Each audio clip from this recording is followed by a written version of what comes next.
গীবত করা যেরকম গুনাহ, গীবত শোনাটাও গুনাহ। ভাইরে, আমলনামা বরবাদ হয়ে যাচ্ছে। কিয়ামতের ময়দানে যখন দেখবেন হাজার হাজার গীবতের মামলার আসামি, একটা গীবতের বিচার হওয়া ছাড়া পাও নাড়াতে পারবেন না ভাই।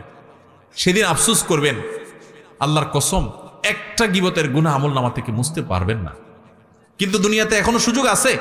আসুন আমরা প্রতিজ্ঞা করি, গীবতের ভয়াবহতা জানার পর চেষ্টা করি দূরে থাকার, কিন্তু কিছুদিন পর আবার গীবত হয়ে যায়। এখন গীবতের তওবা কিভাবে করব? এর থেকে দূরে থাকার উপায় কি? আপনারা গীবত কাকে বলে চিনেন তো? নবী সাল্লাল্লাহু আলাইহি সাল্লাম বলেছেন, আতাদরুনা মাল গীবাহ, তোমরা কি জানো গীবত কাকে বলে? সাহাবীরা বলেছেন নবী সাল্লাল্লাহু আলাইহি সাল্লামকে, আল্লাহ এবং তার রাসূল ভালো জানেন। নবী সাল্লাল্লাহু আলাইহি সাল্লাম গীবতের সংজ্ঞা দিচ্ছেন যে গীবত হলো যিকরুকা আখাকা মা ইয়াকরাহুহু, তুমি কারোর পিছনে যদি এমন কিছু বলো যেটা তার সামনে বলে সে মনে কষ্ট পাবে, এর নাম গীবত। এখন একটা মানুষের সামনে বললে সে মনে কষ্ট পাবে, এটা তার পেছনে বলতেছেন, লোকটা এখানে নাই, তার অগোচরে আরেকজনের কাছে বলতেছেন, এটার নামে কি? গীবত। এখন যদি সেই দোষটা তার মধ্যে থাকে তাহলে কি গীবত হবে? কি বলেন? গীবত হবে। আমাদের দেশে যারা গীবত করে, সবাই কম বেশি গীবত অনেক সময় হয়ে যায় আমাদের দ্বারা, আল্লাহ আমাদের মাফ করুক। গীবত করার ক্ষেত্রে কিছু লোক আছে যারা গীবত করে, গীবত করার সময় শয়তান তাদেরকে একটা মাসআলা সাপ্লাই করে। কি সাপ্লাই করে? একটা মাসআলা। কোন মুফতি সাহেব দেয় না, কে দেয়? শয়তানে। মাসআলাটা কি জানেন? মাসআলাটা হলো, আপনি যদি বলেন ভাই কারোর পিছনে সমালোচনা করা ঠিক না ভাই, গীবত করা খুব ভয়াবহ গুনাহ ভাই, কোরআনে আল্লাহ তাআলা এটাকে মৃত ভাইয়ের গোশত খাইলে যেরকম অপরাধ, নোংরামি, এটাকে সেরকম বলেছেন, এবং গীবত পরিষ্কার হারাম, আল্লাহ তাআলা নিষেধ করেছেন। আপনি আরেকজনের গীবত করেন না, এটা বললে তখন ওই লোকরে শয়তান ওহী করে, শয়তান তার মাথায় দেয় বুদ্ধি, সে তখন জবাব দেয়, দেখেন ভাই আমি যেটা বলতেছি সত্য বলতেছি, আমি কোনো উল্টাপাল্টা মিথ্যা কথা বলতেছি না, আপনি চেক করে দেখেন। সে গীবতের সংজ্ঞা হয়তো জানে না, আর নাহলে শয়তান তারে দিয়া এই ভুল মাসালা দেওয়াইছে। আরেকজনের পেছনে আপনি কোনো কথা বললেন, যে কথাটা সত্য, কিন্তু তার সামনে বললে সে কষ্ট পাবে, এটা সত্য হওয়া সত্ত্বেও কি হবে? গীবত হবে। আর যদি ডাহা মিথ্যা কথা বলেন আরেকজনের নামে তার পিছনে, তাহলে তো সেটা মিথ্যা অপবাদ, ওটা তো গীবতের চাইতে আরো ভয়াবহ। আবার শয়তান আরেকটা মাসালা শিখায় দেয় যারা গীবত করে তাদেরকে, সেটা কি জানেন? সেটা হলো, বলে যে ভাই যদি নিষেধ করে ভাই কারোর পিছনে সমালোচনা করা উচিত না, বলে যে ভাই আমি তার সামনেও বলতে পারবো, এরকম বেটাগিরি দেখায় না কিছু লোক? তো বলতে হবে, আপনি যদি এত বড় বেটাগিরি দেখেন না মানুষ হন,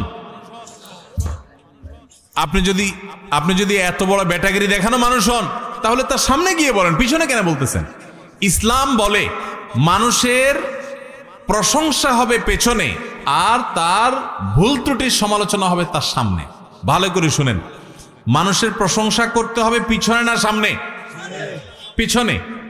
সামনে প্রশংসা করা যাবে, এইটা যেই মাহফিলে বসে বলতেছি, এই মাহফিলের স্টেজেই হয়তোবা, আমার নামার আগে খুব একটা বলে না আজকে, বিভিন্ন মাহফিলে যেটা হয় যে বক্তারে বসায় রেখা পোস্টারে 5 মাইল লম্বা তার প্রশংসা লেখে, আছে না নাই? আলেম কুলের শিরোনমি বনি, কামেলে মোকাম্মাল, অমুকে তমুক, 3 মাইল লম্বা প্রশংসা লেখে। শুধু লিখলে হইতো, ওখানে আবার হুজুরের বসায় বসায় পাম্পটি দেয়, আছে না নাই? কি ওয়াজ মাহফিল এগুলা? এই ওয়াজ মাহফিল থেকে মানুষ কি ইসলাম শিখবে যে ওয়াজ মাহফিলে ইসলাম নষ্ট করা হয়, ধ্বংস করা হয়? মানুষের সামনে প্রশংসা করা পরিষ্কারভাবে হাদিসে নিষেধ। কারণ বসে বসে প্রশংসা শুনলে যে কোনো মানুষ কি করে? ফুলে। কি হয়? ফুললে বেশি অহংকারী হয়ে যায়, সে ধরাকে সরা জ্ঞান করে, সে মানুষকে মানুষ মনে করে না। এটা মানুষের, প্রত্যেকটা মানুষের ভিতরে হয় কম বেশি। আপনি যদি বলেন না আমারে বাতাসে ধরে না, আপনি এটা ভাব নিছেন। বাতাসে ধরে না এমন কোনো মানুষ নাই। আপনি বলবেন রেলের চাক্কা আমি হাওয়া দিয়া লাভ নাই, এটা মুখের কথা। প্রত্যেকটা মানুষ সামনে প্রশংসা শুনলে তার ভিতরে কি আসে? অহংকার। এই জন্য এটা নিষেধ ইসলামে। ইসলাম বলে প্রশংসা করবা পেছনে, লোকটা এখানে নাই, তখন বলতে হবে আপনারা জানেন উনি কত ভালো মানুষ, উনি কোন যোগ্য মানুষ, এগুলো সব বলতে হবে তার পেছনে। আর বদনাম থাকলে, দোষ থাকলে সেটা বলতে হবে কি? ইসলাম বলে তুমি বেটাগিরি দেখাও, প্রকৃত মানুষ হও, সাহসী হও, সামনে দোষ বলো। আমরা কি করি এখন? সামনে আসে শুধু পাম পটে দিই, ভাই আপনার মতো মানুষ নাই ভাই, জানেন না ভাই আপনার জন্য দিলটা যে কেমন করে ভাই। আর পেছনে যায় বলি বেটার মতো একটা ডাকাত, একটা অমানুষ আল্লাহর জমিন আরেকটা আছে কিনা সন্দেহ, ঠিক না ভাই? ঠিক। আমরা পেছনে যায় বদনাম করি আর সামনে আইসা পাম দেই। এর কারণে ক্ষতি কি হয় জানেন? আমাকে একজন কয়দিন আগে প্রশ্ন করছে, ভাই গীবত কি ইসলামে এত কঠিন শক্তভাবে নিষেধ করছে কেন? একটা মানুষের গীবত করছে, কারণ মারা নাই তো, এমন কোনো ক্ষতি করে নাই, তাহলে ইসলামে এত কঠিন ভাবে যে মৃত মানুষের গোশত খাওয়ার চাইতে জঘন্য অপরাধ বলেছে বা গোশত খাওয়ার মতো বলেছে, এটা কিভাবে হয়? তো আমি বললাম, দেখেন, একটা সমাজ স্থিতিশীল থাকুক, সুন্দর থাকুক, সুখী থাকুক, ইসলাম সেটা চায়। যখন মানুষের সামনে প্রশংসা করবেন তখন লোকটা অহংকারী হবে। অহংকারী লোক দ্বারা কি মানুষ শান্তিতে থাকে না অশান্তিতে থাকে? এই জন্য ইসলাম বলে সামনে প্রশংসা করে কাউকে অহংকারী বানায়ও না, লোকটার ক্ষতি করিও না। লোকটাকে অহংকারী বানালে সে অহংকারের কারণে আরেকজনকে ছোট মনে করবে, সমাজে অশান্তি হবে। লোকটার প্রশংসা যদি তার পেছনে করো তাহলে লাভ হবে কি? এলাকার সব মানুষ, উনি এখানে নাই, আমরা সবাই বলতেছি জানেন উনি কত ভালো মানুষ, আপনারা অনেকে জানেন না উনি তাহাজ্জুদের নামাজ পড়ে, উনি মিথ্যা বলেন না, উনি অনেক লোভ লালসা ছেড়ে দেন, উনি আল্লাহকে অনেক ভয় করেন, উনি সততার উপরে চলেন, উনি অনেক লোভ থাকা সত্ত্বেও অন্যায়ের কাছে মাথা নত করেন না। এই কথাগুলো যখন আমরা ওনার অগোচরে বলবো, উনি এখানে নাই, তখন আপনারা সবাই চিন্তা করবেন তাহলে আমার এলাকার অমুক লোকটা সে এত ভালো, তাহলে তার প্রতি আপনার সুধারণা তৈরি হবে, তার প্রতি আপনার ভালোবাসা তৈরি হবে, সামাজিক সম্প্রীতি তৈরি হবে কি হবে না? এই জন্য ইসলাম বলে প্রশংসা করবা পেছনে, আর সামনে সমালোচনা করবা। সামনে সমালোচনা করতে আবার ইসলাম বলে এমন ভাবে সমালোচনা করবা না যে সে তোমার নাকশা উল্টে দেয়। এখন আজকে আমার থেকে মাসালা শুনে গিয়া কালকে যায় শুরু করেন, সামনে গিয়া ভাই আপনার চরিত্রটা ভালো না ভাই, এরপর যে একটা বক্সিং খেয়ে আসে আমার কোয়েন হুজুর আপনার মাসালা শুনে মার খেয়ে আসে। আপনারা এইভাবে উল্টা পাল্টা সমালোচনা করতে বলে না ইসলাম। সুন্দর করে বিনয়ের সাথে সামনে পারলে বুঝবেন ভাই আপনি যে মনে কিছু না করেন, ভাই একটা কথা বলতে পারি, কারোর সামনে না, সেটাও মানে ওনার সামনে শুধু, আর কেউ না, লোকের সামনে লজ্জা দেওয়া যাবে না। কি হয়েছে ভাই? ভাই আপনি মনে কিছু করেন না, আপনার এই কথাটা ভাল লাগে না, আপনি বিভিন্ন সময় বলেন, আমার কথা ভুল হলে মাফ করে দিয়েন ভাই, আপনি একা একা চিন্তা করে দেখেন। এভাবে যদি আপনি একটা মানুষকে বলেন, সে কি রাগ করার কথা?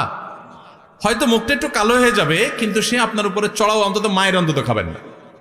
এরপরে অগোচরে যায় সে চিন্তা করবে ঠিকই, উপর দিয়ে মুখ যতই কালো হোক চিন্তা করবে লোকটা বলছে আসলেই আমার সমস্যা আছে কিনা। তাহলে এই লোকটার সামনে আপনি তার দোষের কথা বলার কারণে তার দোষটা দূর হবে, আত্মসমালোচনা করবে, সমাজ সুন্দর হবে, খারাপের পরিমাণ সমাজ থেকে দূর হবে, ঠিক না বে ঠিক? এই জন্য ইসলাম বলছে আল্লাহ নির্দেশ হলো গীবত এটা হারাম। আল্লাহ তাআলা আমাদেরকে গীবত থেকে বেঁচে থাকার তৌফিক দান করুন।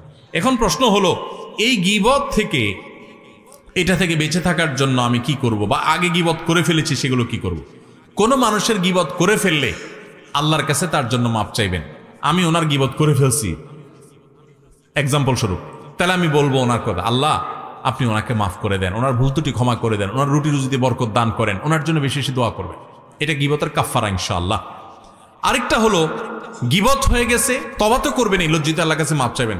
গীবত হয়ে গেছে, এই লোকটার যাদের সামনে বদনামি করছেন তাদের সামনে আবার যাইয়া পারলে তার সুনাম যেটা তার মধ্যে আছে, মিশামিশি না, সেটা আবার বলবেন যে ভাই লোকটার কিন্তু একটা ভালো গুণ আছে, ওই দিন তো আমি একটা খারাপ কথা বলছি, তার কিন্তু ভালো কিছু জিনিস আছে, লোকটা কিন্তু এই দিকটা ভালো, সে কিন্তু ভাই কখনো কারোর সাথে রাগারাগি করে না, গালাগালি করে না, সে কিন্তু ভাই নামাজ ছাড়ে না, সে ভাই কারোর হক কিন্তু মারে না।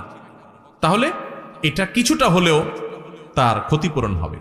আর যদি সুযোগ থাকে তার কাছে মাপ চাওয়ার একান্তে, ভাই মনে কিছু করেন না, আপনার পেছনে আপনার একটু বদনাম করে ফেলছে, কি করছি আর জিজ্ঞাসা করেন না, আমার অন্যায় হয়ে গেছে ভাই আমারে মাফ করে দেন। যদি মাপ চাওয়ার সুযোগ থাকে চাইেন, আবার এটাও যাত্রার কাছে চাইেন না, যাত্রার কাছে চাইতে যাবেন কলারটা ধরে আগে টান দিয়ে বলবে কি বলছো আগে সেটা কো, বদনামি করে মাপ চাইতে এসেছ চান তো, আমার কি বদনামি করছো সেটা কো। এবার তখন চিন্তা করবেন ছেড়ে দে, আমার কেন্দ্রে বাসি, মাপ চাওয়ার দরকার নেই, আমার ছেড়ে দে। তো এই জন্য এটা বুঝতে হয় যে কোন ব্যক্তি এটা বললে মাইন্ড করবে না, রাগ করবে না, তাকে বলবেন। আর যদি বললে উল্টা রাগ করবে মনে হয়, তাহলে তারা বলার দরকার নেই, আল্লাহর কাছে ইস্তেগফার করবেন এবং অন্য কাফারাগুলো আদায় করবেন। আল্লাহ আমাদের সবাইকে গীবতের গুনাহ থেকে বেঁচে থাকার তৌফিক দান করুন। গীবত থেকে বাঁচার জন্য কি করতে হয় জানেন? পরিবেশ থেকে বাঁচতে হয়।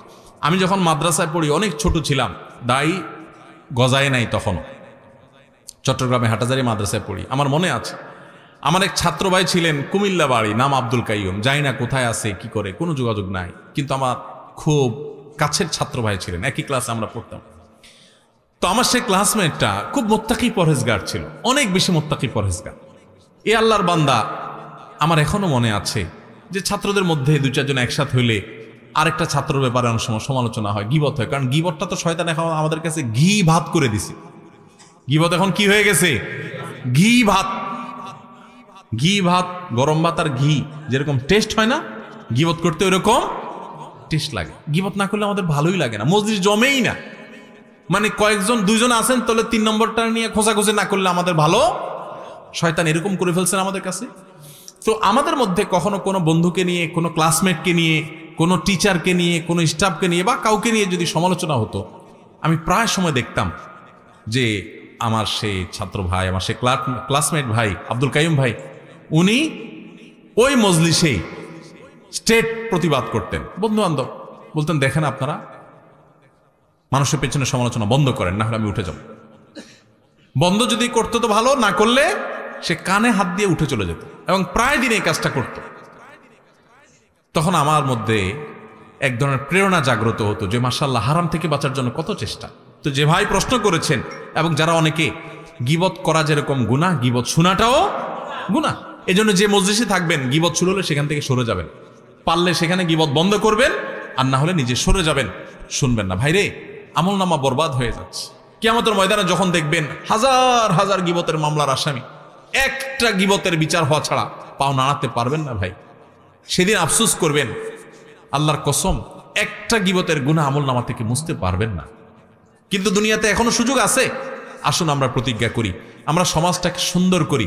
আমরা কোনো মানুষের পেছনে সমালোচনা করব না, সমালোচনা শুনবো না। আল্লাহ আমাদের সবাইকে তৌফিক দান করুন।